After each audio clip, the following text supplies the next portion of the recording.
introduce myself. My name's Brian. I am the head hydroponic grower and biologist here at Cleatus Farms in Middletown, New York. We have a full acre of greenhouse space here. We do some hydroponic stuff. We clone. We do a lot of nursery stock, trees. We have some fields.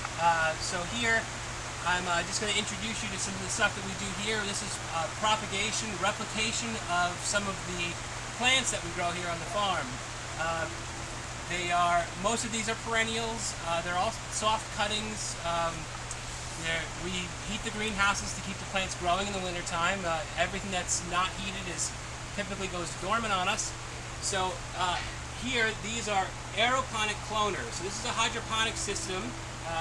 Each system holds 105 clones.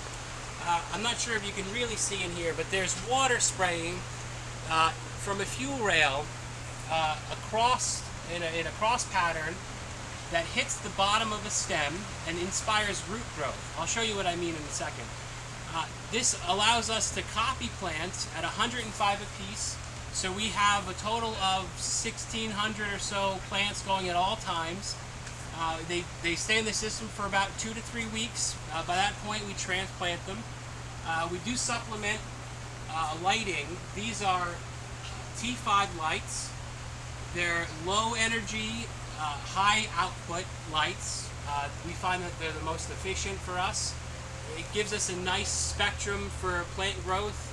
They supplement light during the shorter day lengths. Like right now we're at about 10-hour day length, and most plants do optimal at 18-hour days, so we have it supplemented for 18-hour days. So I'm going to show you now really quick how we clone. So I'm going to actually clone from a clone. So this is a plant that we cut off of a mother. We got some root growth on it. You can see that there's roots here. We're going to take it out of the collar. We're going to harvest it and plant it. But because there's been so much top growth, I have all this extra space up here. I can actually cut this plant, put it back in. This one will grow while that one gets roots, and then we can plant that one. So when we clone, we like to clip just below a node. Now a node on a plant is the area where the leaves come out. This is also the area where a branch will come out, which will perpetuate and get bigger and bigger and bigger. So we like to cut just below the node. The reason being is that I find that when you cut below a node, the cells within a node are more likely to revert back to root cells. So we do add some stuff to help with this. We have a natural plant hormone that tells the cells that are newly exposed after removing the stems from the leaves from the stem to push roots out. So we're going to peel those leaves off. We're going to peel off another set as well. There's two things that this does. One, it reduces the amount of the plants transpire. So it limits how much the plants can breathe. We don't want to make the plants struggle, so we actually remove the leaves to help the plant out in coping with a slightly stressful situation. So we pull it off. That exposes the stem. We put it back in our neoprene collar and then into the basket, and then that goes into our cloner. We leave it there for about 2 weeks, and we'll pull it back out and we'll have another clone. Now, to the original clone with the roots on it, we're going to take off the rest of the space between the node, and then we're going to plant it. So I have here a coco coir pot. This is a sustainable, renewable resource. It's just made out of coconut fibers. The soil in it is a high-grade organic soil, so we're just going to punch our finger in there, make a nice little hole, just enough to get your roots in. We stick it in, we close it up, we give it a quick drink of water, and then we wait for it to grow. In a couple of weeks, when the root mass has filled that pot up, we'll transplant that into a larger pot, and that from there goes to sale.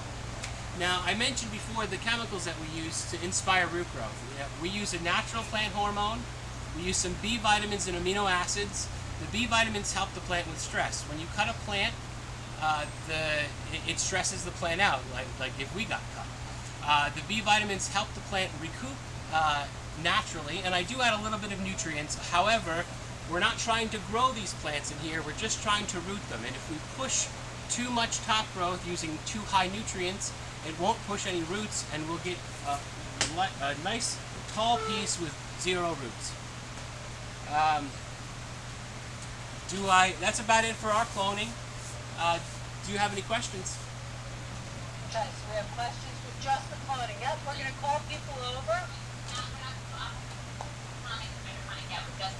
If you have any questions about what you just talked about in the cloning, which we have a cloner, right? We do. That'll be coming in. A brief review of what maybe is to come. All right, questions, Julia? Come on up.